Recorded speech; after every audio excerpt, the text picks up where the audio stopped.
Saddle up your horses.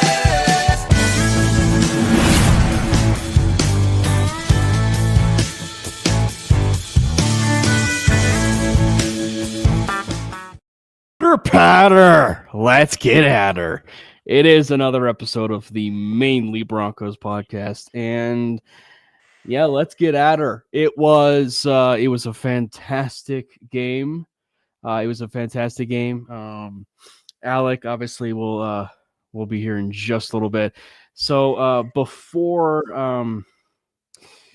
I was gonna say before we ask anything else, given the episode, Brandon and Alec, and given the magnitude of this game, and given everything that's going to possibly be happening in this show, which could potentially be a bit of a spicy episode, I think it's fair to ask one question. Before we get started, does anyone want to get out?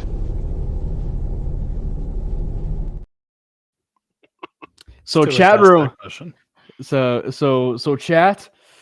Before we get started, does anyone want to get out? That's all I gotta say, because it's gonna get spicy in here. But no, it was a fantastic game. First things first, hit the subscribe button for the MHRT Network page over there on YouTube. Also hit subscribe to the Mainly Broncos page. We do a YouTube channel over there, so hit subscribe for Mainly Broncos. Follow Jordan, myself, and Brandon over there on the X Twitter wire at Brandon Miller PO, at Cameron Parker PO, and at Jordan T Lopez. Alec is no longer on Twitter, but he is on the Blue Sky. Good for you. So you can go follow him over there at Blue Sky. Oh, and also, I mean, if you want to, if every once in a while, yeah, I guess you could follow him on there as well. But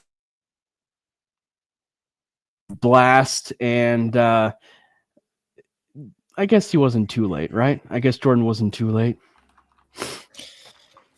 What's up, fellas? Hey. So much for being late, I guess, Jordan. I mean, I did. I may or may not had speed home.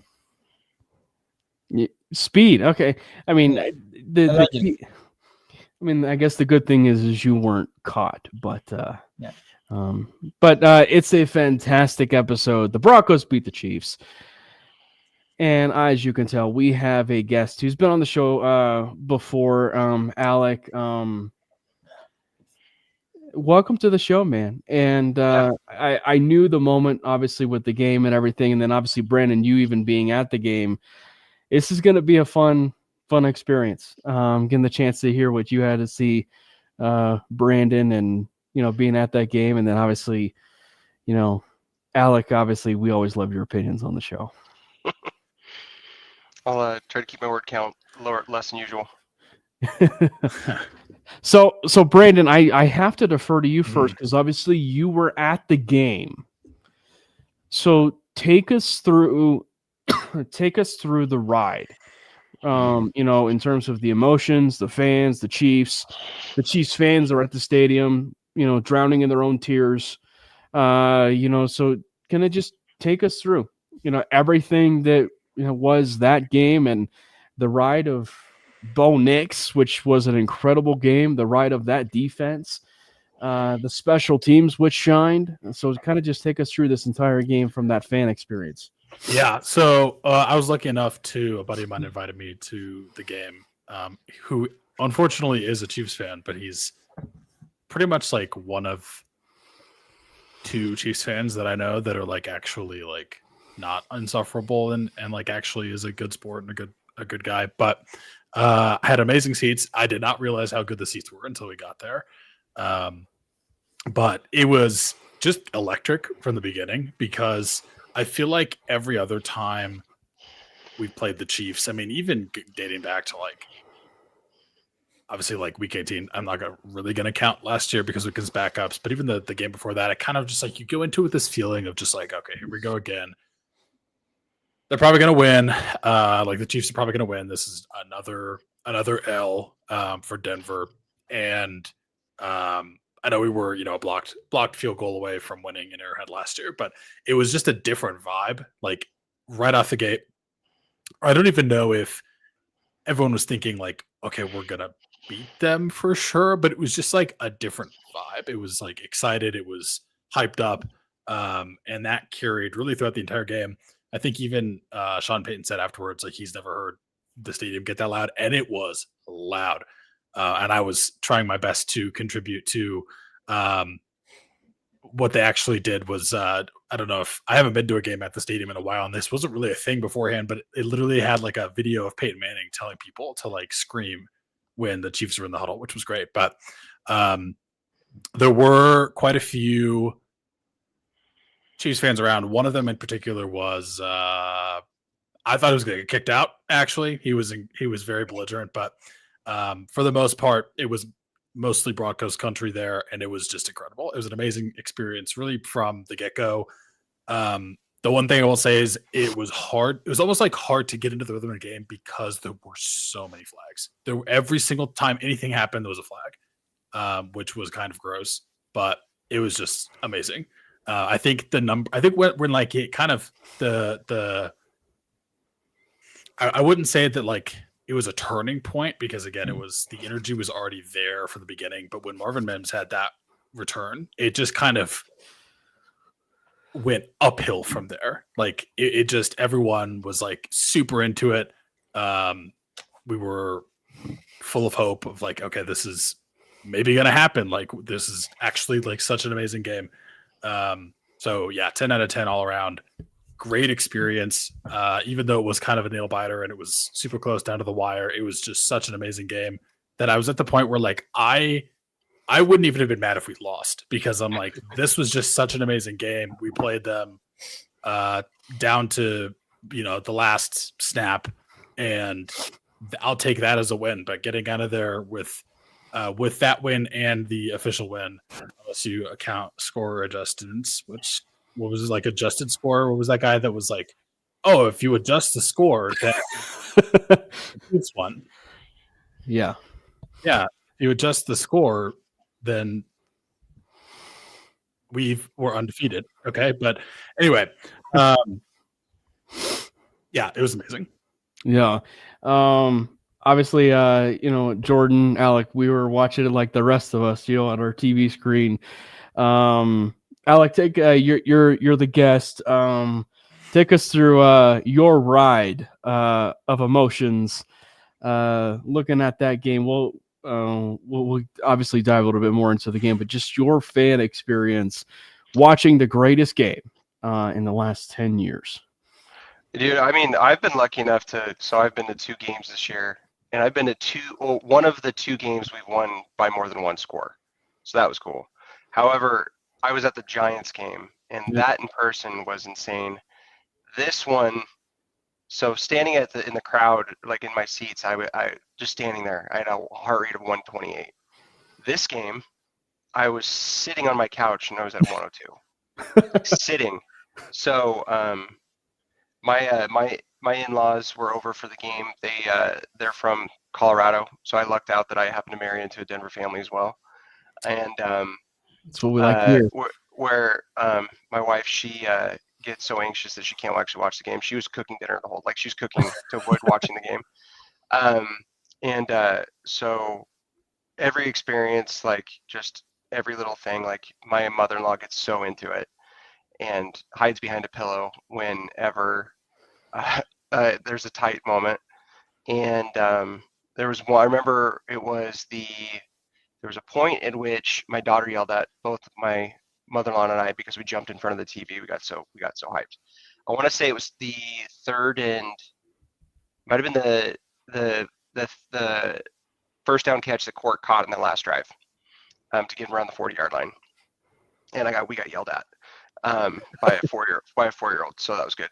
But I mean, it was a trip. It was phenomenal. The similar to Brandon, my dad's a Chiefs fan, so like. He the night before he was at our house, and I was like, I love you, but man, I hate your fucking team. And he's like, he's like, I know, I get it.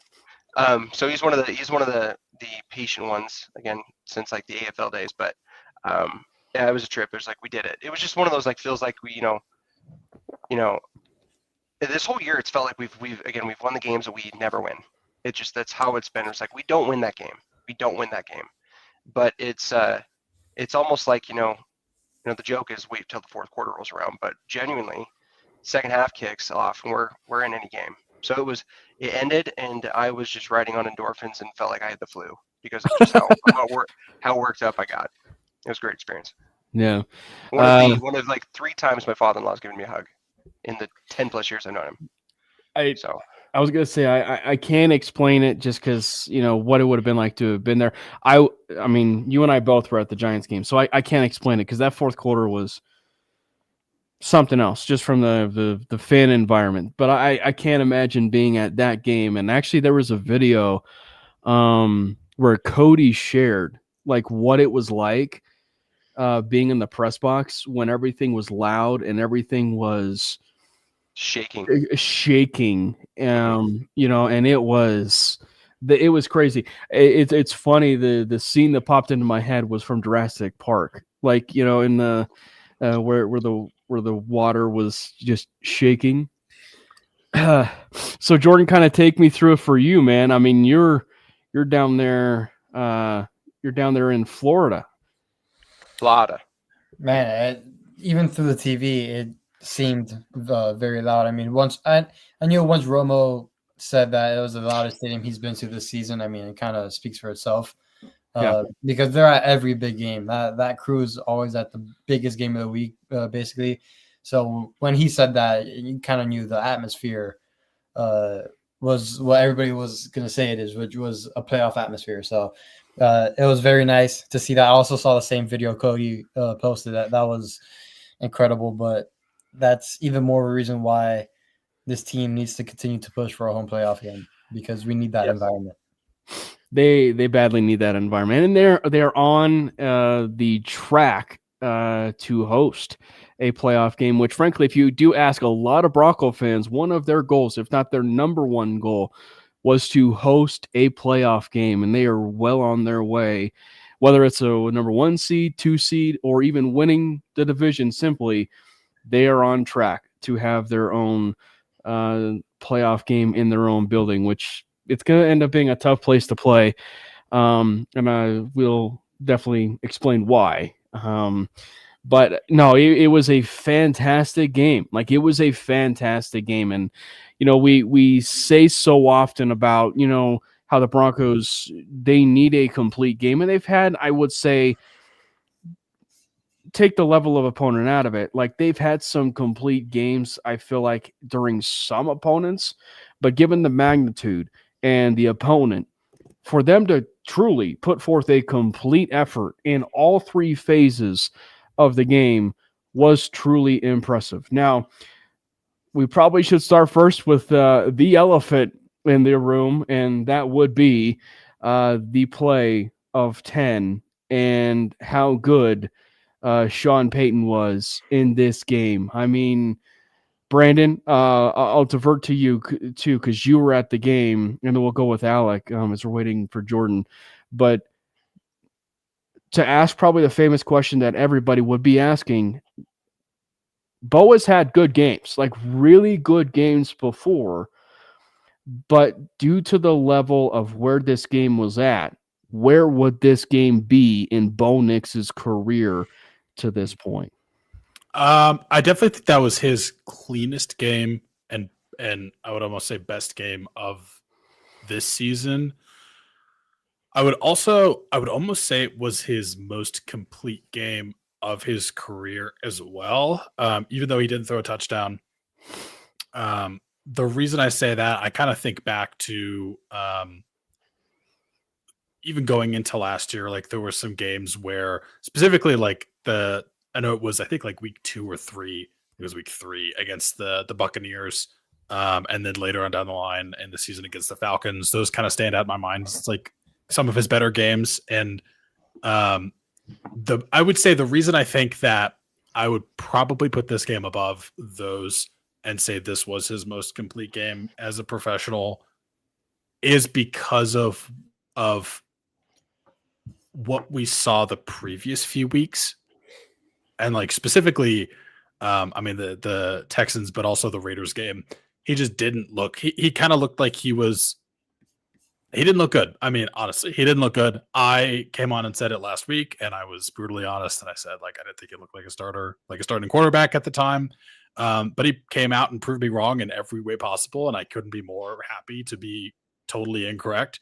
And I'll eat my crow. And the reason I think this is such a huge game for him is because he was able to come back in this fashion after two more questionable at best games to turn around, come back, and yeah, you're playing at home, and yeah, it's a mini bye week, but you're playing absolutely the biggest game of your career so far, biggest game of this franchise in the past decade, and it's against, you know, obviously our number one rival that we've always been like, we got to get over the hump. We got to get over the hump. Can we beat the Chiefs? Like, that's like the litmus test for the Broncos is if you can't beat the Chiefs, you're not going anywhere.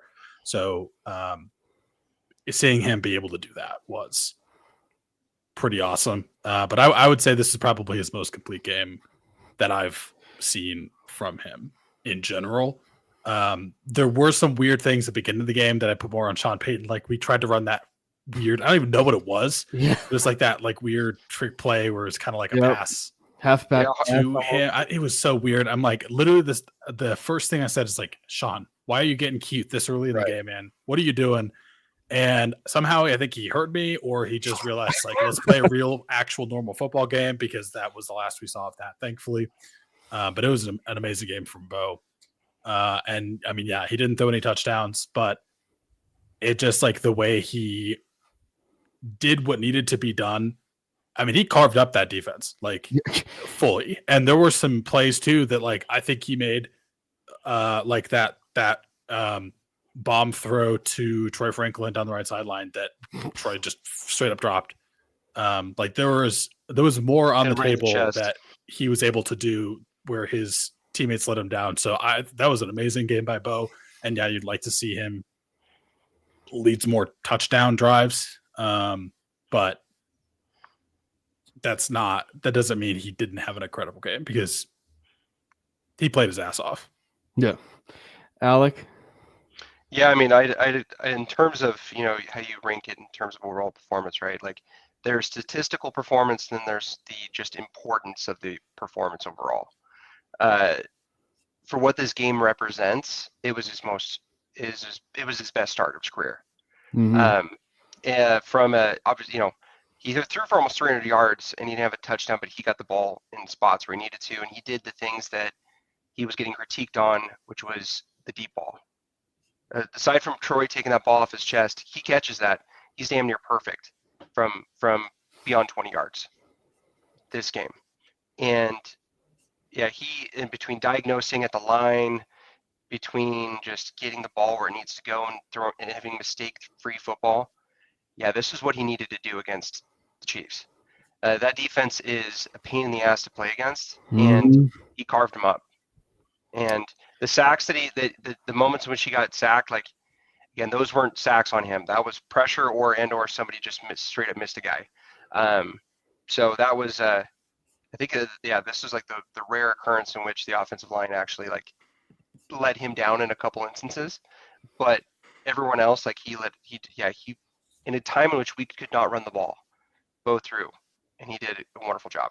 So yeah, it was he's just again, I'm very biased, because even when he was playing off, like, you know, it's and Jordan, I have to give you as much props as I possibly can on what you do on Sleeper. On just every time I get an alert from it, I'm just like, keep doing it, man, because it's literally, you're just saying what I'm thinking from a different couple time zones, and it's real though. It's just like, you know, people cannot be patient enough. Like the amount of like just all of a sudden, like the feeling we have today, it was a 180 for 2 weeks straight. People were just, you know, the sky's falling. Oh shit, are we gonna have to draft another quarterback? No, we're not gonna draft another quarterback. Like he's played a season and a half, and he has elevated the team. Like since day one. And since day one, he has respect of the locker room. He has respect of the coaching staff, the ownership group, the fan base. His rookie year, he led the team to a damn near decade hiatus from the playoffs. And right now, he has his team as the current first seed in the AFC. Like, he doesn't do it pretty. It's not pretty every time, but guess what? I'd rather be able to win gritty games at this point, even though it is emotionally taxing every damn week. However, it's instead of having those moments in which you just are playing cupcake football and you're just kicking everybody's ass, and then all of a sudden somebody punches you in the mouth and you're not prepared for it. We've been getting punched the entire season and we keep popping out the right way. Mhm. So, yeah, it's phenomenal, man. Like, it's being able to randomly get stopped by like people about wearing Denver gear in the Boise area. Oh, it's wonderful. It's great. Yeah, it was a wonderful game. Yeah. Jordan? I mean, pretty much everything Alex said. I mean, it's funny how the narrative changes from week to week. It's again, it all goes back to social media and how it has ruined some discourse on why we just can't have normal conversations and stuff like that. You have a bad game in front of a national audience and you're the worst quarterback that's ever been, to you almost throw 300 yards against the Chiefs, win the game, big play after big play, and now you're the greatest thing since sliced bread. So it's funny how the narratives change week by week, how the national audience have no clue still on who's on the Broncos, if they're a starter or not, or any of that. So that's still going on, despite them being the number one overall seed. It's laughable. Everybody that has followed the Broncos day in and day out do know Bo Nix is the guy. I'm done with asking the questions if he's still the guy or if he's not. He showed us all his rookie year. He had a historic rookie year. He showed us then. Yes, has he had struggles this year? He has. But guess what? He's still 9-2. If he was really a bad quarterback, we would not be 9-2. And he has proven day in and day out, every fourth quarter, he would lead us to a victory. And I thought Chris Sims, not Phil Sims, Chris Sims, said it perfectly today on one of his breakdowns of Bo Nix. And I'm going to post it, I think, tomorrow. But he talked about how the Broncos offense is nothing special in terms of personnel and what they're doing, like play-wise. Like, personnel-wise, we really don't have any superstars. We don't have a guy that can just take the top off of defense like consistently. And like, there's a reason why the Chiefs went man-to-man a lot. And we really couldn't win our reps. Like, Chris Sims nailed that part down, and I've been saying that forever. Like, we don't really have a superstar on the offense. And then when it comes to like our play design and stuff, it's very basic stuff. Like, we're not reinventing the wheel. We're not like the Lions. We're not like the Seahawks, the Rams, like all these high octane powered offenses. Like, we're doing very basic stuff, and Bo's making it work with the personnel, with the offense, and even playing these great defenses and having somewhat of a sophomore slump in terms of his mechanics and stuff like that. He's still making all of that work, and he's 9-2 and winning games. So I thought Chris Sims said it best, and it really describes what Bo is dealing with. It's not the worst situation, but it's also not the best. But he's making it work, and guess what? We're 9-2. Yeah. And on top of that, in his brief, 28-game career, he's already 10. I looked this up the other day. He's already 10th in team history in passing touchdowns, 12th in yards. He's on pace. He's on pace to pass Cutler for 6th in team history for touchdown passes, and passing Charlie Johnson for 7th in team passing yards by the end of the year. So, like, what are we doing here? Like, you can argue about quarterback wins all you want. However, generally speaking, if you're winning and you're the quarterback, there's something that's going right. So, yeah. Well, and I think that, when you look specifically of the development of the team, we're all going to take 9-2. But I think that strictly from the team side of things too, the kind of wins they are developing at such a early point with this young quarterback and with the team around them. No, they don't necessarily have superstars, but that is going to make them better. And winning these one-score games at this early point in this career is going to end up making them such a better, well-rounded team. They're already proving to be a pretty solid roster for not having a superstar on the team. They're proven to be a pretty solid roster, and I think that Bo has really lifted that, right? Like Bo really has lifted that, and he does need to perform a little bit more on a complete basis, but he did that against Kansas City. And I think the thing that just really causes so much optimism, or I should say causes so much optimism for Bronco fans, or hopefully the national media at some point, is those are the types of games. Like those are the types of games where if you really want to put a guy like Bo Nix as a possible MVP candidate for the future, those are the games. Those are the games that you're going to end up calling back on, and he could put you on his back and actually win. And I think that the fact that we do have these fourth quarter comebacks is a reason for that, right? Like, I mean, obviously there's just so many to fall back on where no, they weren't complete games, but it was evident you are seeing a completely different quarterback in the fourth quarter to where I think that, when we asked the question of like, was this, his best game of his career or most complete game of his career? Those are definitely like two different questions, but it's not. The thing that's just crazy is it's not like we have not seen this before, right? Like we have seen this in the sense that just the fourth quarters that we've seen this year is where it's been bottled up in the fourth quarter of how elite of a quarterback this guy really can be. Because that Giants quarter is something I can't even explain.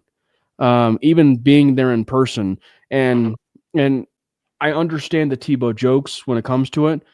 Tebow's not executing plays and, doing anything pre-snap and doing anything like that.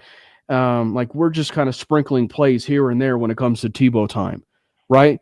And I think that even for the Philadelphia Eagles game, who they beat, by the way, the Super Bowl champions, like it is just absolutely crazy what we've been seeing in the fourth quarter. And this was the first time you can see where they bottled up what was that fourth quarter into all four quarters, and we got a chance to see an offense that is, when it's operating like that, that is a really hard team to beat because and to a certain degree, and Jordan, you and I've had the conversation when it came to the PO Slack chat, but the Broncos, frankly, they compare a little bit favorably to the Philadelphia Eagles. You got a head coach that everybody hates. You have a quarterback that everybody is either sleeping on, they love, or they hate. And they have a very, very good defense.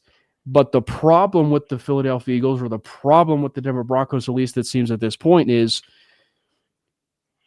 if you see them at its hottest point, that's not a team I want to face. That is not a team I absolutely want to face when it comes to this. Because if you give them home field advantage and you give them a quarterback that is possibly red hot and spurting the ball around just like he did at Oregon, that is a difficult offense to face no matter what. I'm ready for people to remember how horrible it is coming to Denver in the playoffs, because I feel like that's been forgotten. How just like difficult it is to play here, and how this is, you do not want to come here. Like you do not want to come here in the playoffs, and no one knows that anymore, and they're going to find out. The one thing I'll say about that comparison to the Eagles, that's a really interesting point. I do think there's two things that I would say set us apart from the Eagles in, I would almost say, a good way, because like they do have that, like, okay, hot and cold offense, elite defense, keeping them in games. Although I think we have just more like fourth quarter magic. But I will say the weaponry is quite different. Like you got AJ Brown, you got Devonta Smith, you got Saquon Barkley in Philly, Mhm. and that we just don't have that kind of weapons here in Denver. I think based on everything we've seen so far, I'm obviously super excited for the rest of the season, super excited for the playoffs. But I do think looking at a little bit ahead to the offseason, you add a true elite dominant wide receiver to this team, an actual threat at tight end that is not 30, and a better running game. Because RJ Harvey, I still don't know what he is yet. Missing J.K. Dobbins hurts. I like Harvey. I think giving him more touches and more snaps is probably going to be a good thing, but he's just not been amazing. So that's still something I think I'd like to see them address. But you do all that and cut down on the penalties, and this team is cooking with gas in so many ways. Yeah. Well, but yeah, that's kind of the point I wanted to make just in terms of that Eagles comparison. But the other thing I wanted to point out that I really enjoyed about that performance by Bo is I talked about like him pretty much coming off of what I would say is like one of his worst game of his career into his best game of his career, is also like the very, very first snap of the game. Chiefs win the call, they defer, we get the ball. it's a Immediately, it's a sack. Immediately. And I'm just like, oh man, here we go. Like this might be a little bit tough. And it just didn't matter. It just like he had that goldfish memory of just like, nope, next play. And I mean, I'm always gonna call it like I see it. And I'm not saying like I wasn't trying to say that the sky was falling. Like, I'm not that kind of fan. But I was critical of him, and I feel like it was deserved. And I'm just being honest. But I'm not writing the book on him yet. Like he turned around and again, he just balled out against the Chiefs in the biggest possible moment. And after that tone-setting sack by the Chiefs on the first play of the game, he just turns around and is like, okay, I'm just going to march this team down. Probably should have scored a touchdown, but we ended up obviously getting the field goal. Yeah. But it was just like, oh, that's different.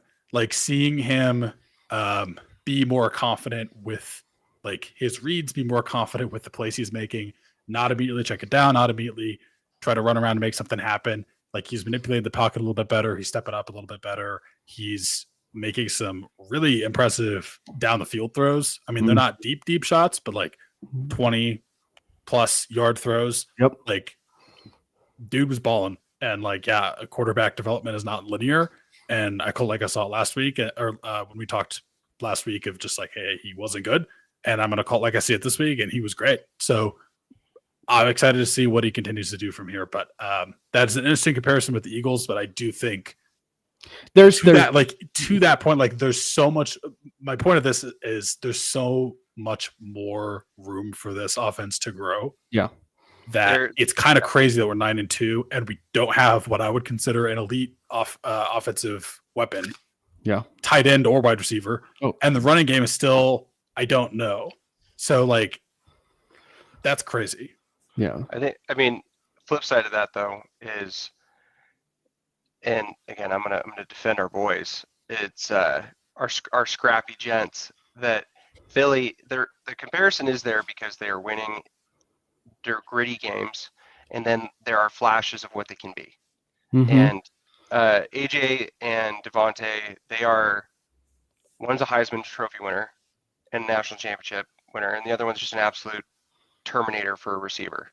Yeah, so that's just different dynamics. And then obviously with Saquon, they've been around, so they have a little bit more of a media feel as well. Flip side of that though, and it has to be about consistency. Troy doesn't let balls hit him in the chest. Troy, if he plays like he did in the fourth quarter, dear God. Bryant, like that 48-yard grab he had. Oh, like again, yeah. Well, the dot to Troy on the left side of the left sideline, like we keep doing that, stretching the field there, threatening it, because we did that without actually having a run game. Like we were able to. You could say what they will. Yeah, they were in man, so that we were able to do that a little bit easier. However, we need some dudes. We need, Evan earlier in the year, all he had to do was catch 4 to 5 balls for 40 yards. Just move the chains. That's all you had. He had to do. We're starting to see that a little bit. And just don't have 5 drops. These don't be in the top 10 in drops. That's the difference here. But there are a fair amount of tight ends that will be hitting the free agent market this next year. And most of them are about 27. I would say like the dream situation would be like Beaton. If Cade if he hits the open market, that'd be phenomenal. Have somebody that can actually be in line and block a bit, and then have Evan pop out and be more of the move tight end. But there's some guys in the draft maybe they'll go get. Who knows? Again, my dream scenario is somehow Sadiq ends up a Denver Bronco, but I'm not thinking it's going to happen. Yeah. But running back, as if JK can come back from it, I mean, it's crazy. He's not even 27 yet. He's still 26. Right. So but there's quite a few guys that will more than likely hit the open market next year too. So, and the thought here is, hey, we're 9-2, and that is a destination people will want to come to. So it's gonna, and we're gonna have a shit ton of money to play with. You can't have too many good young running backs. It's just not possible. Yeah.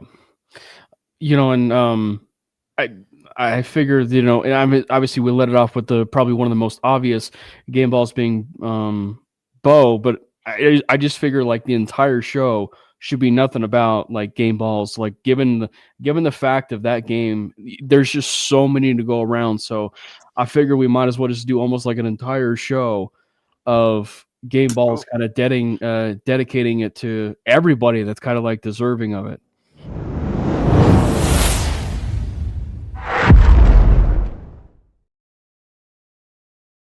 It's interesting. We were touching about the wide receivers earlier there. One thing I thought that was so different, and obviously I know, Jordan, you are super critical when it comes to the wide receiver position. We all know that. But and obviously they don't have the dog wide receiver one, or they don't have the Jalen Waddle that we've been mentioning right in the last couple of weeks of like they probably could have done that trade if they wanted to. And maybe it is something that they revisit in the offseason. That said, though, this was the first time that I noticed that felt like it was replicating a Drew Brees type of offense, where it was like we don't really have to facilitate it to just Troy Franklin that we did the last couple weeks or the last 3 weeks, where it's Troy.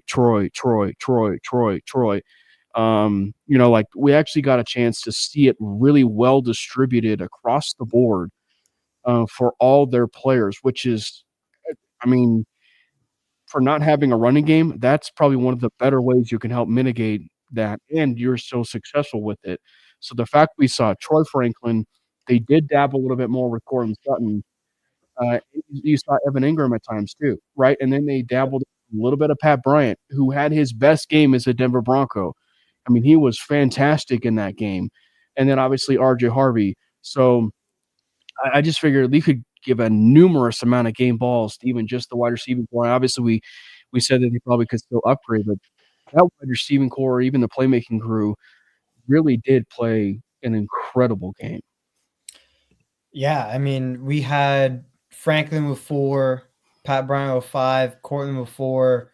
I mean, I'm going to lump in Evan Ingram as a wide receiver because he's more of a wide receiver than he is a tight end. He had 4, and Harvey with 3 receptions. I mean, that's a Drew Brees type of offense, just spraying it to your main guys.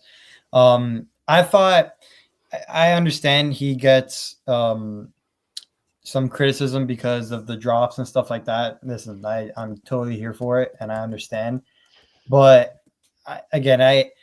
he is almost like a wide receiver version of Bo, because whenever he is in the fourth quarter, Troy Franklin just turns into another wide receiver. Whether it's a 2-point conversion he caught against the Eagles, the 2-point conversion he caught against the Texans, where that catch was incredible, or the big play he made against the Chiefs. I mean, we can go on and on, but I know people are very critical of him as well. I thought Franklin played a great game after he had that critical drop. His ability to run away from corners and create a bit of separation a little bit more consistently than others is what separates him from the other wide receivers in the room. And I thought the release he had on that goal ball down the left sideline was absolutely great when the guy tried to press him and the guy didn't even get his hands on him. I thought that was a perfect description of Troy and what he can be at his peak. And I thought Troy, for having 4 catches, 84 yards, and he struggled, especially with some drops. If that's a struggling game for Troy, I mean, that's a pretty good struggling game. And real quick, just to touch on the wide receivers aspect of it, I brought up that I think we still need that kind of elite dominant weapon. Oh yeah, we do. Don't hear what I'm not saying. That was not a knock on our current wide receivers. Like they played an amazing game. Troy Franklin, he had that drop that I mentioned earlier on in the show, early in the game, but dude came back in a big way. Yeah, he's a baller. He's only 22 years old. Like, he's a sophomore. He's still developing. Like, I love the future for him. Like, yeah, he still has a little bit of a drop problem, but compared to last year, he's like night and day different, and he's looking like he's going to be something special. So I love him. You know, I love Cortland Sutton. Pat Bryant has been just amazing. Like, to the point, I don't know what all it'll take, but maybe Jordan will start to like him. Dude, he was lights out, man. But I say all that, and I love all those guys, and they're all just putting in the work. But imagine like a Jamar Chase level player on this team, and I'm just like, oh, you can't stop it. Who stops? You cannot stop this team with that. You have to, but the flip side of that, you have to trade for that, or you have to lose a lot for that. That's the downside. I mean, okay. Jamar Chase maybe wasn't the best example. I know, but you can get elite. Oh, yeah. Jackson Smith and Jigba. I mean, I know he was also first round, but he was drafted a little bit later. Like, there's some get elite. There may be some guys at the back end of the first this next year that they can go snag. You can get him in second. Yeah. Oh no, I agree. Completely. Yeah. It's a body type thing, but I have an anti-game ball because I think it changed the theme here, and it was on the wide receivers. I know that correlation is not equal causation. However, in this case, I'm going to make it. Trent Sherfield gets booted from the team, and they have their best game as a group. So, sorry, Trent. But now 5 opens up for Harvey to get, and the team is having little Jordan Humphrey. We can give as much as we want. However, the dude can block his ass off on the perimeter. Yeah. Too. He's basically like if Evan could actually block a bit more. Mm-hmm. They're fairly similar in that realm. But they played. Yeah, Pat is playing not like a rookie. Dude puts his body. I'm really glad he got back in the game. I thought he jammed his shoulder. I thought it was something with his collarbone, but he's a tough dude for that as well. Yeah, that was incredible. And I at least want to hear the words, Jordan. At least progress in the right direction. Pat Bryant played a good game. He did. He did. Okay.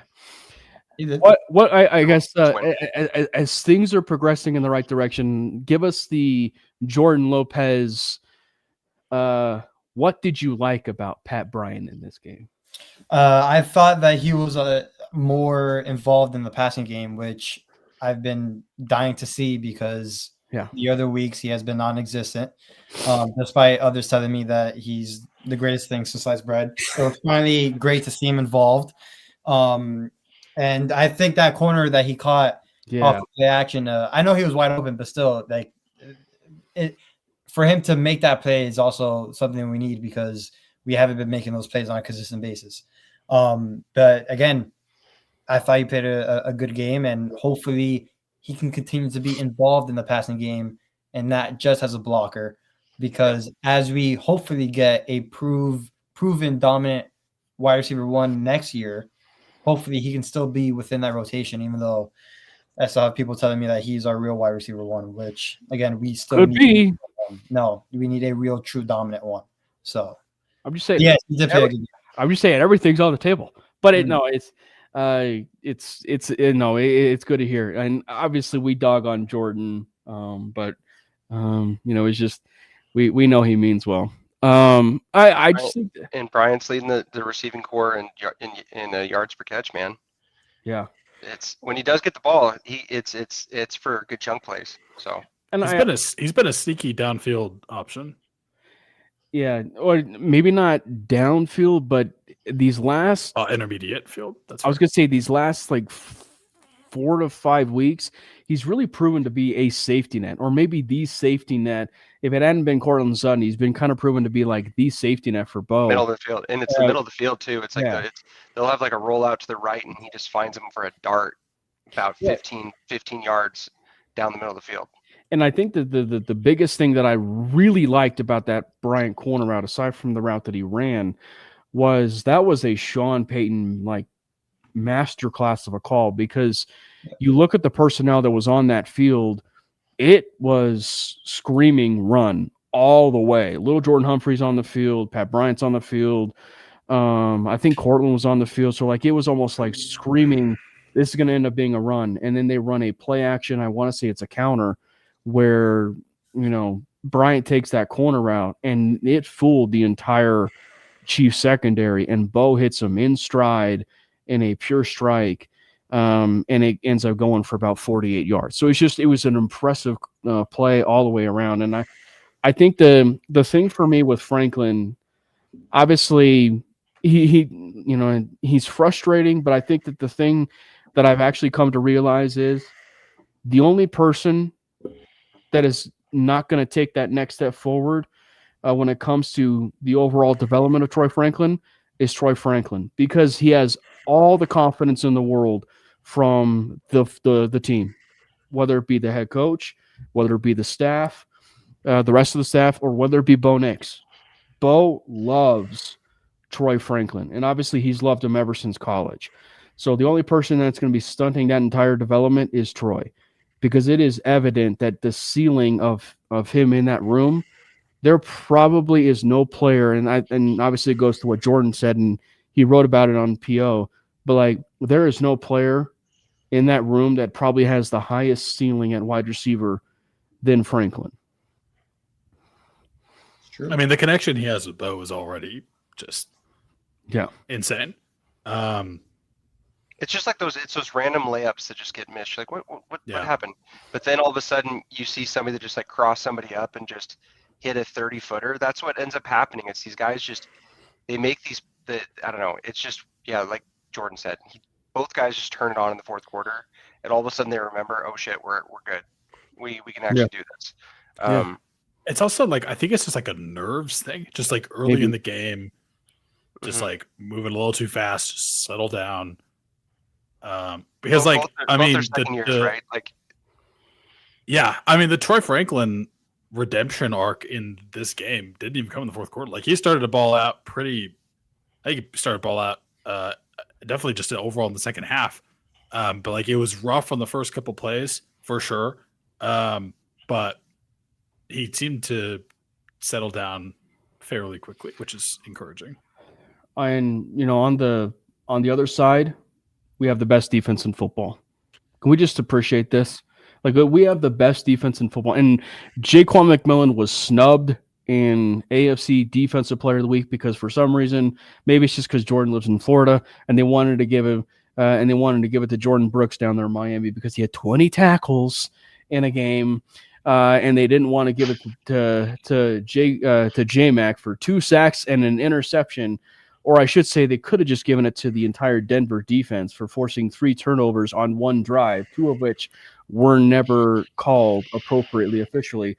But the Broncos defense, when we say game balls, that's probably a true area where you could just hand multiple game balls to literally everyone. But obviously, first and foremost, we have got to give one to J-Mac. J-Mac is the MVP. Yeah, they're just the fun thing is it's like legitimately at every level there are multiple dudes, like just bad sons of bitches.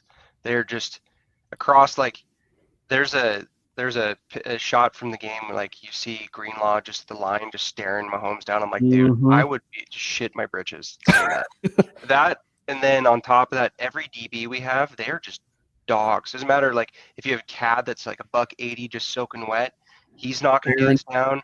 Barron taking Kelsey down. Barron is a sneaky tight end, like blanket. It's like this whole year when you put him on a tight end, he shuts him down. And then our safeties, like again, Hufanga has just exceeded every expectation known to man. It's just you see the hair fly, you're like, oh, we're good. We know we got this. You see like, oh, he diagnosed, we're good. And then this is like obviously been said ad nauseum over the last couple of weeks, but Pat hasn't even been playing, and our DBs are just that stacked, and our poor creatine Caucasian is just getting brutally picked on, and needs to keep his hands a little squirrely down at the very end of a rep. But everybody else, like, they are just absolute problems. It is so much fun.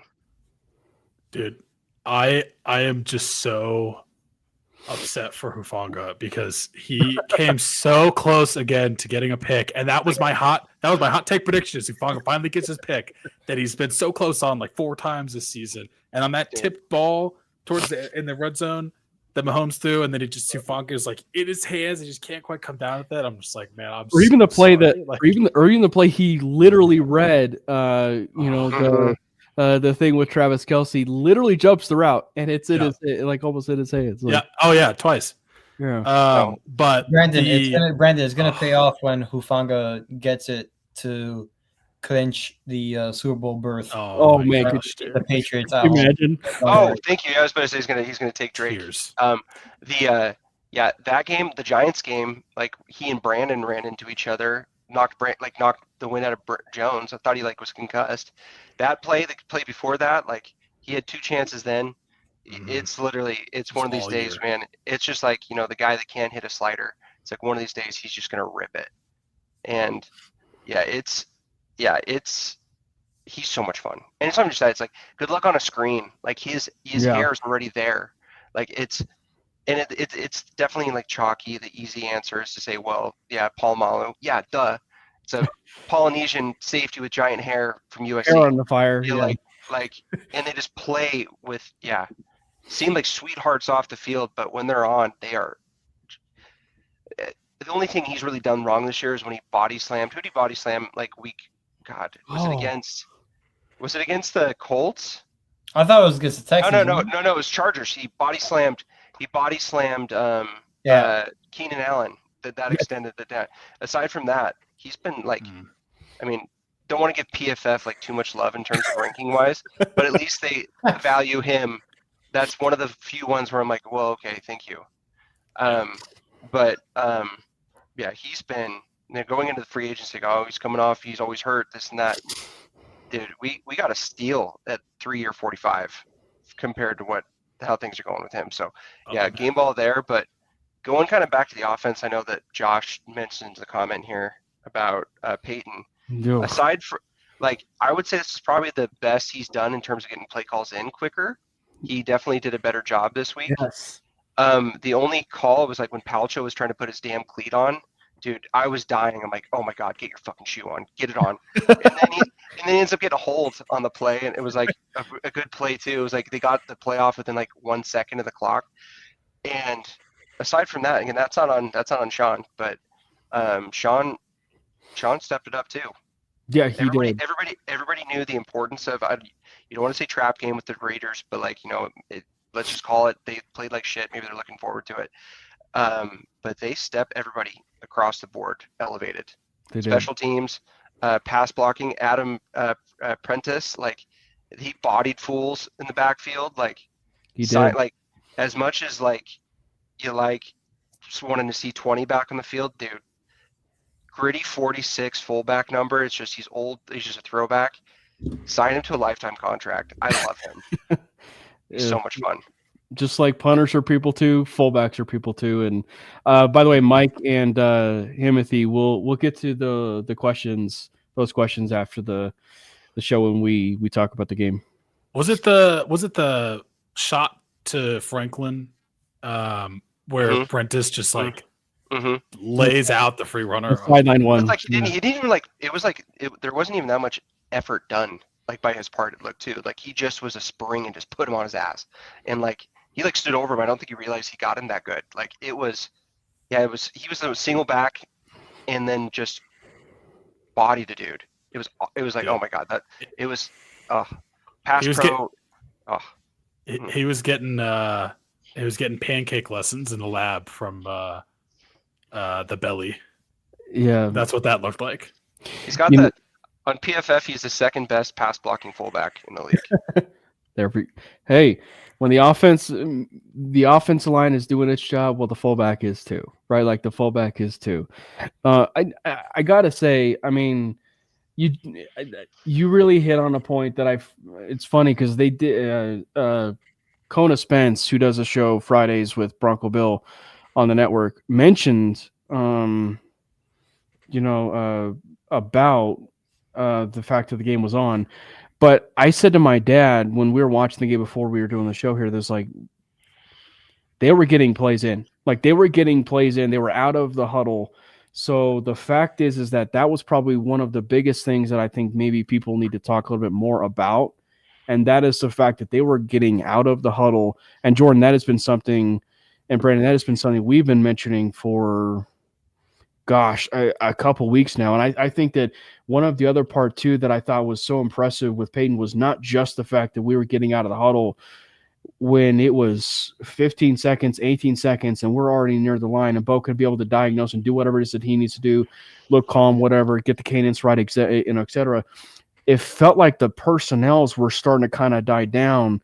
Like there was a few personnel switching, but it wasn't like it was, we're doing this thing constantly with the personnel changing. There were multiple times where it felt like you were seeing Evan Ingram on the field, or you're seeing a little bit more Pat Bryant, or you're seeing, times where they were going up tempo. And because they were going up tempo, they were keeping that same formation out there. They weren't rolling in different formations. So I really do think Peyton does deserve that game ball with, not just the overall play calling aspect, but the fact that he was helping them get in and out of huddles and the personnel was starting to get down. Did you hear what Tony Romo said on the broadcast about that? Enlighten us. He mentioned to everybody, which I'm so glad he did. He said whenever Sean gets the play in early, Bo looks and plays a lot more in rhythm, and he's just more comfortable. Like he's elite. And that's what he said to everybody.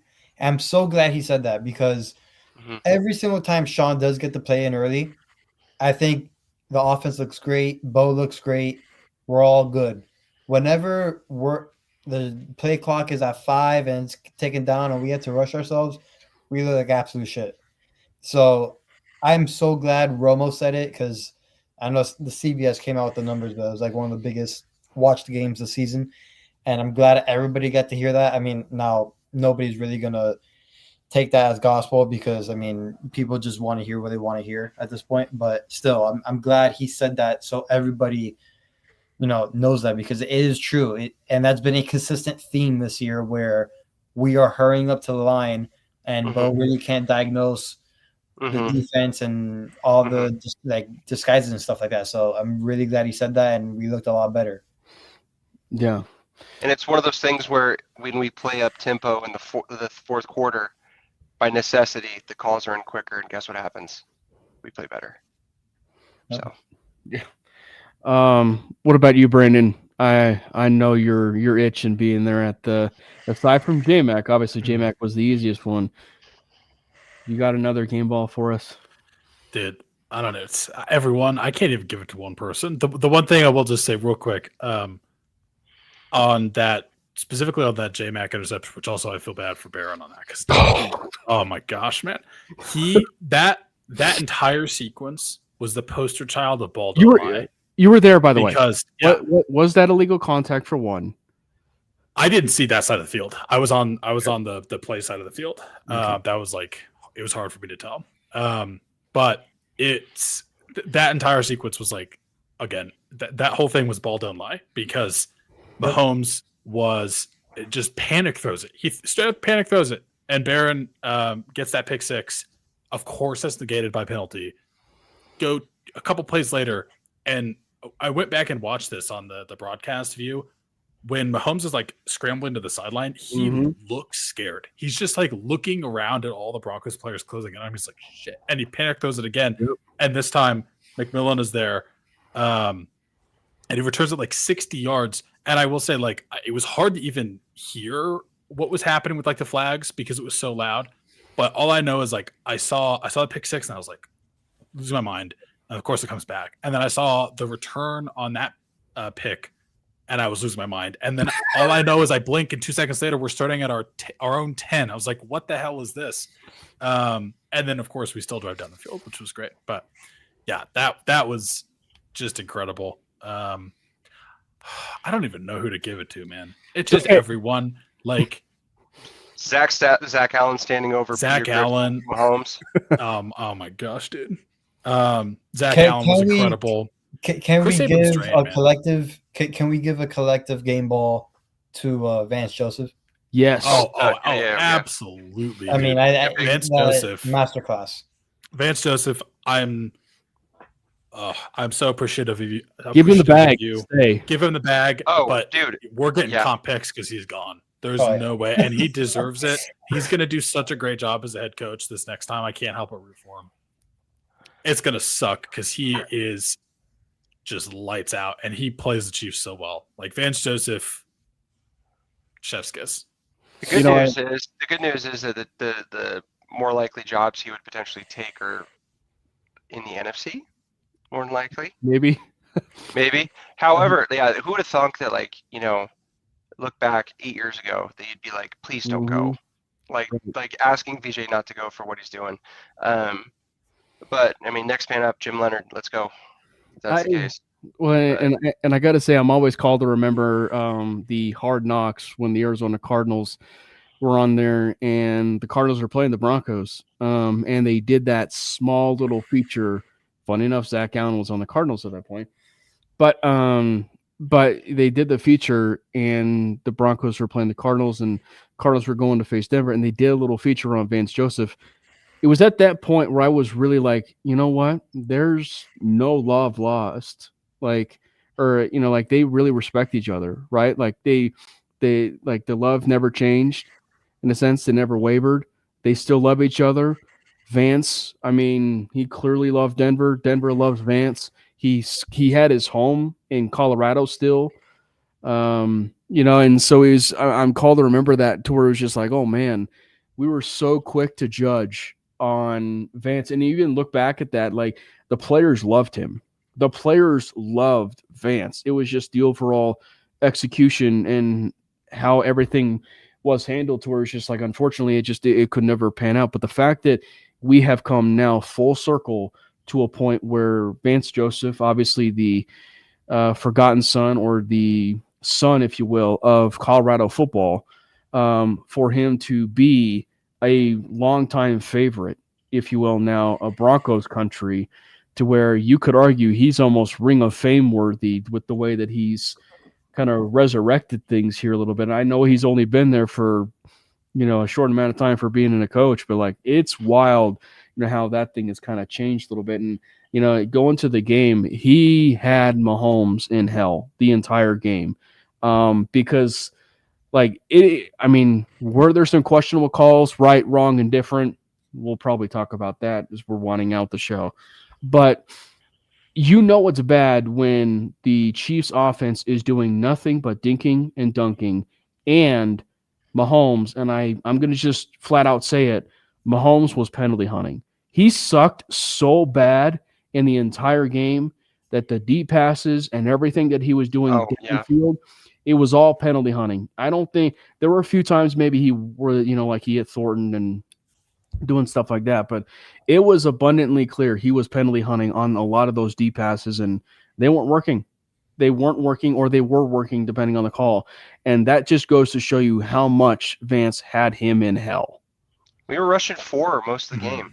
Last year when we played them, we rushed like 5 or 6 guys. Like we led in pressure, like in blitz rate. He didn't have to do that this game. That's the thing. It's crazy. Like we legitimately were rushing 4 the entire game. Until he brings the corner blitz, and then, you know, dude, like I'm seeing ghosts. Although watching with that last sack by McMillan, where he just like he talked about this after the game. You see him just like literally like fly into the sack, because he's like, oh, I thought he was going to throw it. It's like, I'm not letting him get that pass off. I'm either knocking it down or I'm sacking him. And then also watch Mahomes get up and be like, Oh no, he hit me in the head. Give me like Give me a break. Okay, so there's two not ways. even remotely close to head-to-head contact. There was two ways I was interpreting it. Either he was, because the gesture is if you tap your helmet, you want out of the game. So was he actually asking, that he wants out of the game?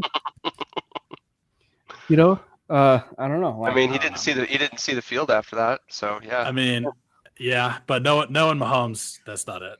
No. No, he was. That was correct. Yeah, it was. And it's funny. It's like I've got a friend of mine. We agree on like almost everything except for she's a Chiefs fan, and her dialogue after that, trying to say, oh, what was that about? Like just the fact that they actually got called on penalties. I'm like, well, there still was plenty of meat on the bone that you guys didn't get called on. Sorry. Yeah. So, but yeah. Like the officiating was weird. I can't remember who this was, but there was that one play that the Broncos, I can't remember for the life of me who this was, but basically I think it's like a screen pass. The guy breaks a tackle and is not down, and they call the play dead. McLaughlin, yeah, was McLaughlin. Yeah, oh my gosh, dude, he was gonna break it for 20+ yards. Yeah, and how many? God forbid he break a tackle. And how many of us on that touchdown play were just waiting for the whistle to be blown? Oh, for sure. Like knowing the fact that play happened, the fact that the whistle was going to end up being blown.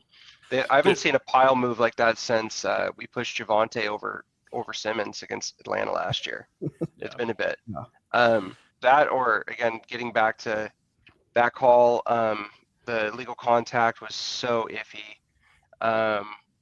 Riley on that first PI, that again, like you said, it's flag hunting. Ref right near the play, incomplete. Far side of the field, you see a flag, and that was exactly what happened against the Giants too. Exactly. And I was just like, I said some real naughty like language, like it was such bullshit. And Riley, and then there was another play where Riley's like, "What?" Like when Riley has to be like, "It wasn't me." When there's a flag thrown on the field, and he's so puckered up whenever anything's going on. But yeah, it's. I feel like they shouldn't allow, like, if you're calling DPI, it can only be called by the ref that's on that side of the field. Because how do you possibly see it? I don't know. But that was ridiculous. Or the lack of the push off on Thornton. It was clearly on J-Mac. He pushed it. So. There were some. I mean, Jordan. Yeah, there was some questionable stuff in there. I mean, well, and obviously, Alec, you and I. Listen, how did I say it to you? I need a better angle.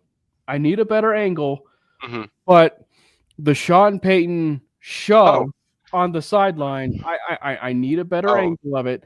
The ref was using angle of pursuit against Sean's hip. Like clearly he moved in towards the sideline to go after Sean. Because I was gonna say if I didn't know better, it was like I'm watching the Oklahoma City Thunder, and that was Shai Gilgeous-Alexander trying to draw a foul.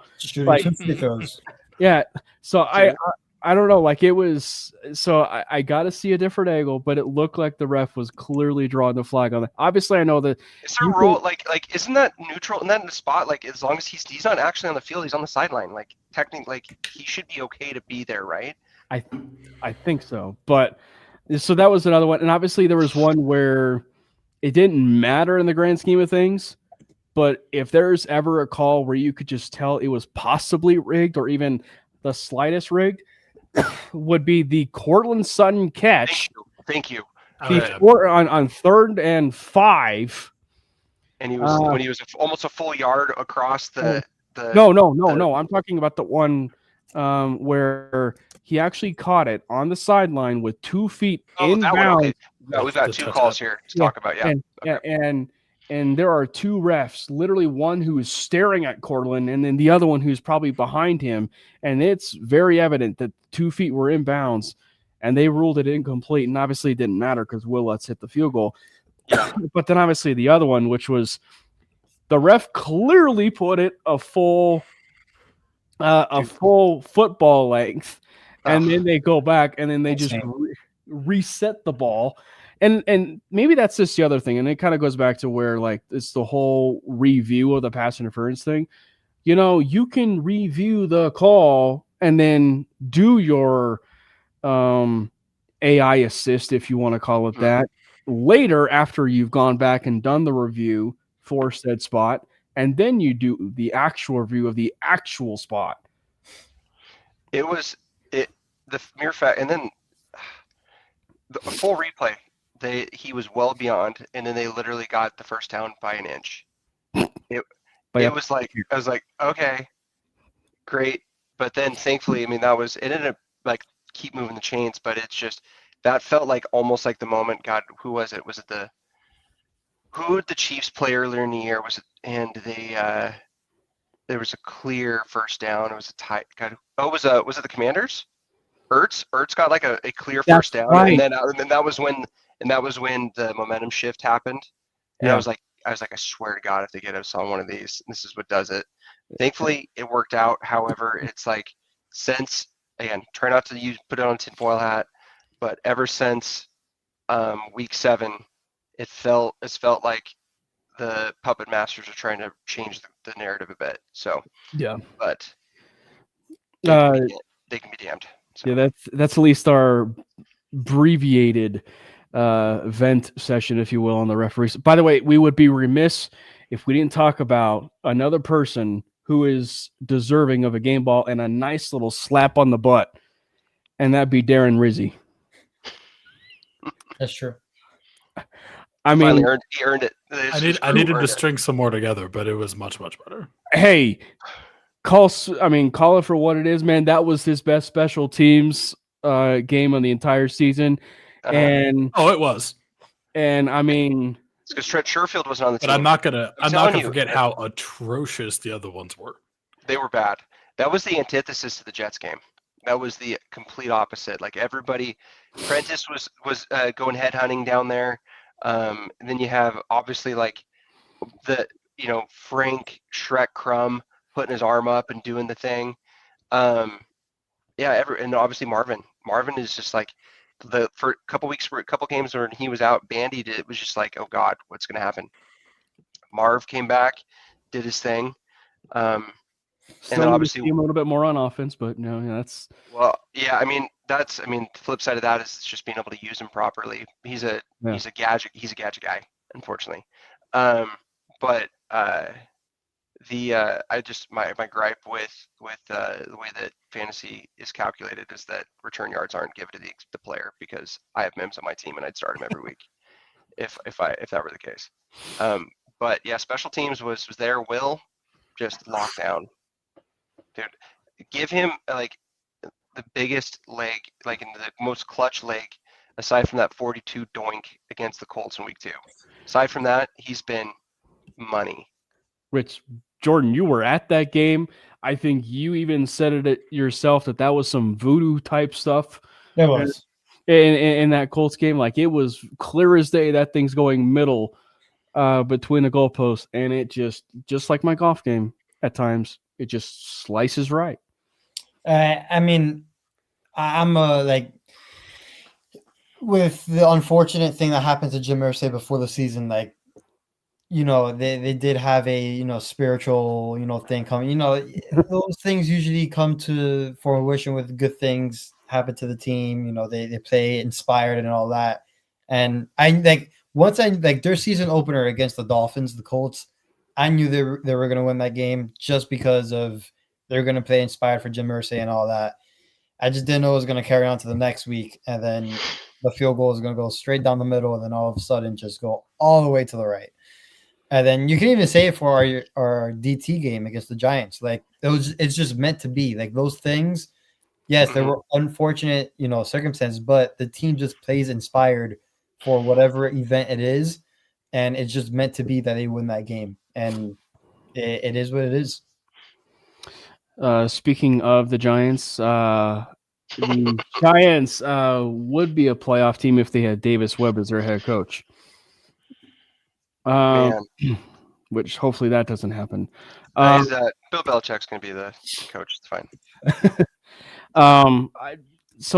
There's really, well, again, we'll answer a couple of those questions from, I believe it was Timothy and Mike that asked about the running back and Drake May conversation, if you will, with Bo. The next question really got to ask with this being a bye week is like, what's next? Like I think that when you look at this game, and I know that obviously the Broncos have had games, right? Like the Broncos have had games before where they've had fourth quarter comebacks and and everything. And I think it's low hanging fruit to say that in every single one of those games could be a tipping point for the rest of the season.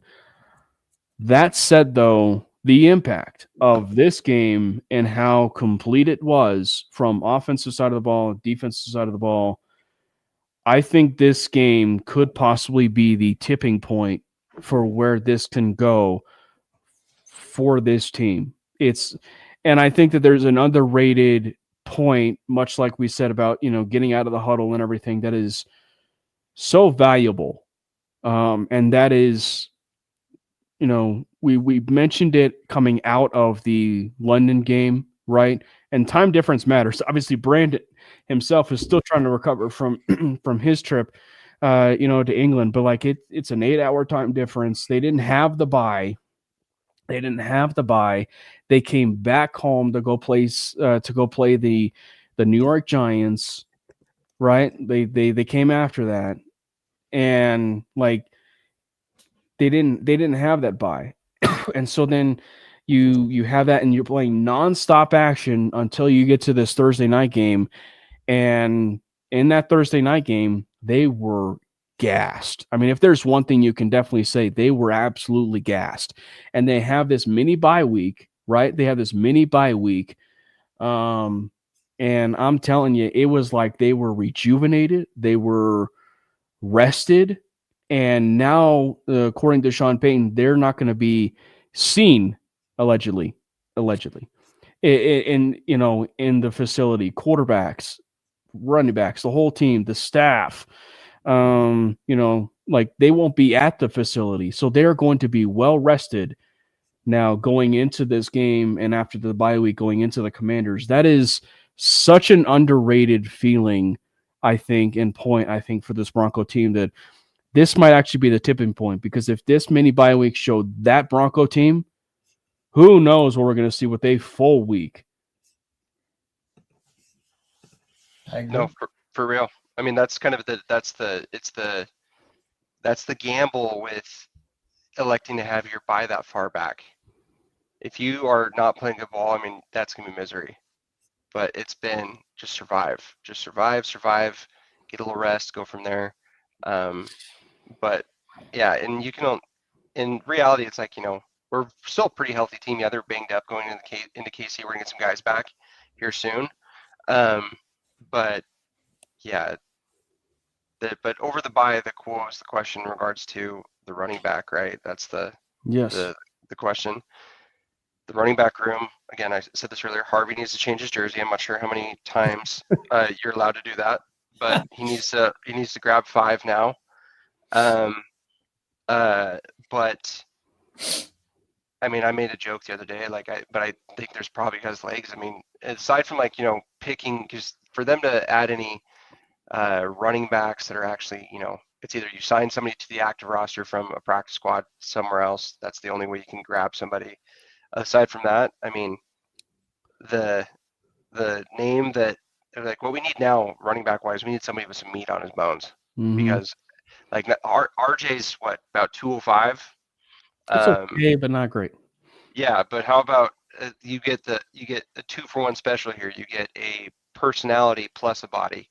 I mean, Jamal Williams, bring it, dude. 6 foot 230, come in to just be a grinder, short yardage kind of guy if we need it. And he has a nose for the end zone as well. So, yeah. That the flip side of that is he's almost 31, unless you want to go after like somebody like Zach Moss. Yeah. Or Josh Kelly, maybe, but Dante Foreman, if he wants to be his college self. But Yeah, there's not a lot of guys that are out there in the market right now in the running back position that would be like game changers. It would just be a depth piece. They're gonna have to steal somebody like Damian Martinez away from was it Seattle? I know, Yeah. I know. Jordan would really hate that move if they got Damian Martinez. I'm sure he would, Miami guy. I don't know. I have some mixed feelings on him, but Just look up Jamal Williams, and the first picture that pops up is just like him with crazy eyes and the Saints. I love him so much. Yeah, no, purely from the vibes, it's like the running back equivalent to Jameis. Like it would be so much fun. That's probably an appropriate comparison, actually. yeah, that's pretty good. Yeah, well, and I think that there's other backs that have been thrown around, or one back that has been thrown around. Obviously, it's been a former Denver Bronco, and that'd be Latavius Murray. I don't see that happening. I mean, if at that point, if you're going to call Latavius Murray, you might as well call Mark Ingram out there from the college football studio, and bring him from Big Ten kickoff and whatever, and get him out of retirement, so he's not doing the Dexter Lawrence dance, on Big Ten game day or whatever, so you can get him a chance to wear a Broncos uniform for you. But I think probably Jamal Williams is probably your better bet. But I think there's another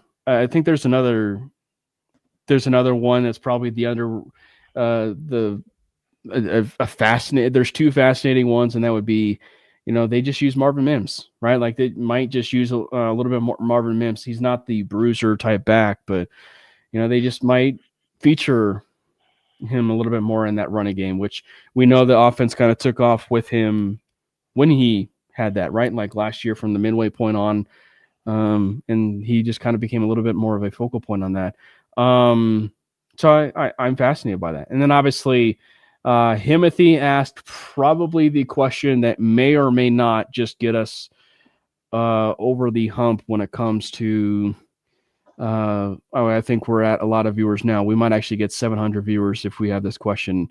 And that is, do we believe that Drake May is better than Bo Nix? I think this is kind of a ridiculous question. Nothing against the empathy. I'm just like, why compare? I mean, look, May is an amazing quarterback. Like straight up, he's just so good. And I hate that the Patriots don't really have to go through any kind of like painful bottom feeder. I mean, like, okay, for a little bit, but like, you shouldn't have to you should be able to go from the GOAT to, okay, we're bad for a little bit. And then like, okay, now we have like a top 10 quarterback again. And he's 23 years old. Drake May is for real. But Bo Nix is also really good. So like, I don't want to compare. They are what they need to be for the respective teams. That's just how it is. They both have a great relationship with their head coaches. They both have a ton of upside. They're both winning quarterbacks. One is, and again, you start comparing again, you don't want to start getting too nitty gritty with it, but schedules are different the way they're playing. But Drake's a stud. He's been a stud since college. They both have been doing this since they were back in UNC and then Auburn, Oregon. Like they've been doing this. He's a young dude too. And also he seems like has a good head on his shoulders too. So it's like, I like that, I don't want to, it's the non-answer answer. They're both absolute studs for their respective teams. Having said that, J-Max picking his ass off in the AFC Cup game. And so is Hufanga. But they're fun both guys are incredibly fun to watch. Well, and I think it's evident to everything that, has been this draft class. I don't know what to make of the draft class like long term, but I think that when you look at just the overall class, I still think it has the makings of being a phenomenal class, or a really good class. I mean, JJ has had a lot of ups and downs, like a lot of ups and downs. But I think that when you look at it still, and you still have to look at it, he's in his second year, but this is his first true this is his first true like full season in the NFL, and he's been hurt, right? And frankly, if you're kind of looking at it just from this season, Bo Nix has outplayed Jaden Daniels, and there's one large problem with Jaden Daniels right now, and that is his health. Like, we're entering uncomfortable conversations when it comes to Jaden Daniels and a former Washington quarterback, now turned broadcaster. And that is, we're seeing a little bit where are we entering a bit of an RG3 type territory when it comes to Jaden Daniels?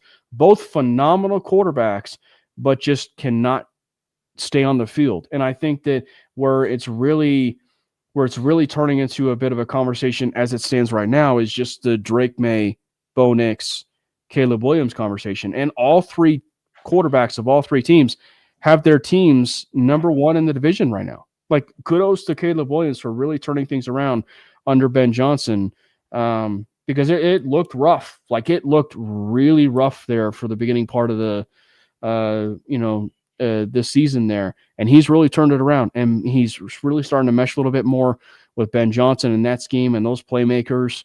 And then Drake May, he's been phenomenal. There's a reason why he's an MVP candidate right now.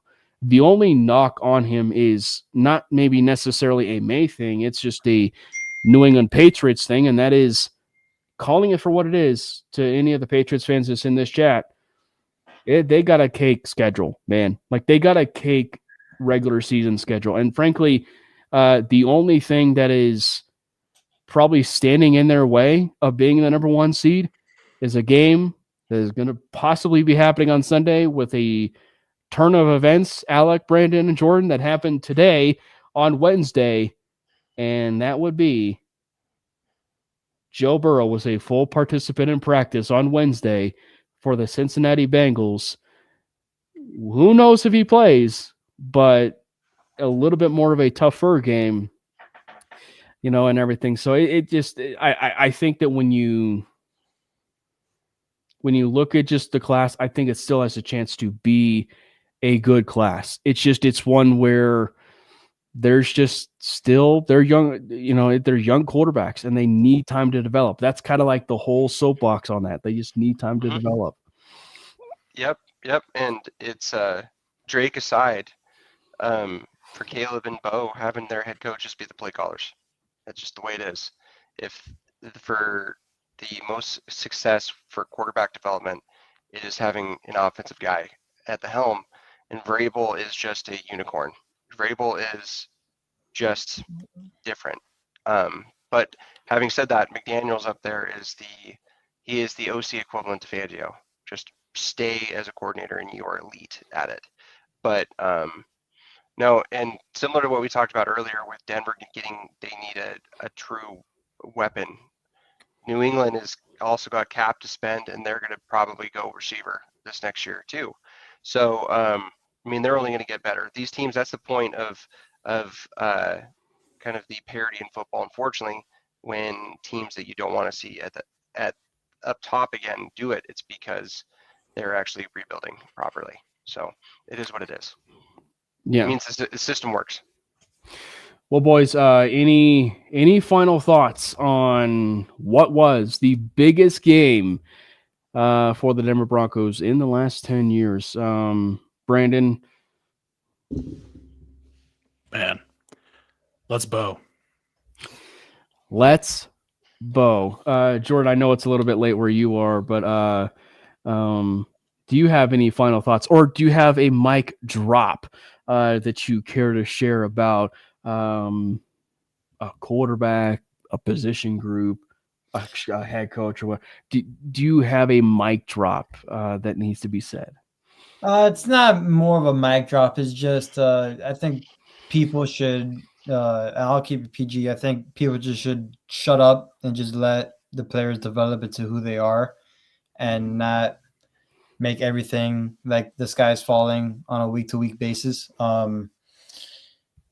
If they were to understand what's going on within those buildings and what's being said, it would change their viewpoint drastically. But Bo is going to be just fine. It's funny how the narrative changed completely on just 7 days, basically. He's going to be fine. Let him develop. He's our franchise guy. There's no questions about it. And if he continue with the negative BS that's been going around, just I know who to keep serious and who not to. So just let him be. He's our franchise guy, and he's 9-2. Alec?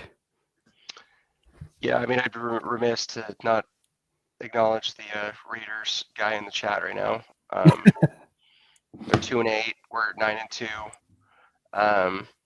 Our quarterback leads the team. His quarterback does not.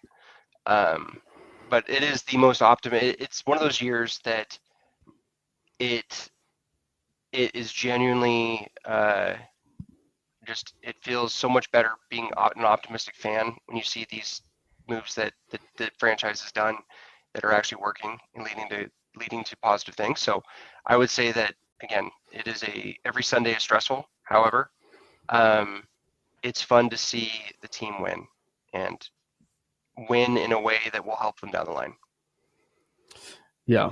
It is going to be a movie. It is going to be a Bo movie where you can only find it on the Bo OnlyFans, maybe that's going to end up being a safer link, if you will. But no, it's going to be a fun ride. And look, I mean, if there was ever a time of serenity, it was this game against Kansas City Chiefs. Because if you have even the biggest haters coming out and saying, man, Bo Nix played a great game against the Kansas City Chiefs, and nearly everybody had been saying that, right? Like the Bo Nix had such a great game, and then all of a sudden you have like the most random people, come out and just, either not paying attention to the game or just saying like, yeah, he still sucks, or former players who can't even read a regular season schedule, and think that the Denver Broncos are playing on Sunday when they aren't actually playing on Sunday. I mean, it goes to show you who is informed and who is not informed. And, or what is the famous line? It goes to show you who are the filthy casuals and who are the ball knowers. We want to thank everybody for hopping into the chat. It was quite a lively chat, and I actually think it has Alec and the fact that Brandon was at the game to do that, and of course that Jordan is as much of a ball knower as all three of us as well. So it has been a fantastic show. Thank you guys to everybody that was in the chat again. Make sure you hit the follow button for Alec, who is on Blue Sky. Make sure you follow him over there on Blue Sky, and follow myself, Brandon, and Jordan over there on X, on Twitter, whatever you want to call it. I still call it Twitter, just like I still call it Pepsi Center. And, obviously Mile High is Mile High. Follow Brandon at Brandon Miller PO. Follow Jordan at Jordan T. Lopez. Follow myself at Cam Parker PO. Subscribe to the YouTube channel at MHRT Network. Subscribe to the mainly Broncos YouTube channel. And we're doing a whole bunch of short form. We're doing a whole bunch of short form over there on TikTok and on Instagram. It's been a fun ride. It's been a fun ride, and I do have to give a shout out to Josh Sherman for doing a whole bunch of that short form over there on TikTok and Instagram. He's been absolutely killing it. So good job, New Master 69, on all that short on that short form. It's been fun. And without further ado, man, let's give it one last for not just a let's go Bo, but a God bless Bo Nix. Let's go Broncos! God bless Bo Nix! Fast lane when I pass in the street, bag of money in the passenger seat. Tempo's been asking for me on the road from the west to the east. Way up, I might never come down, cause the coast's racking up the flame out. So high, I might never come down.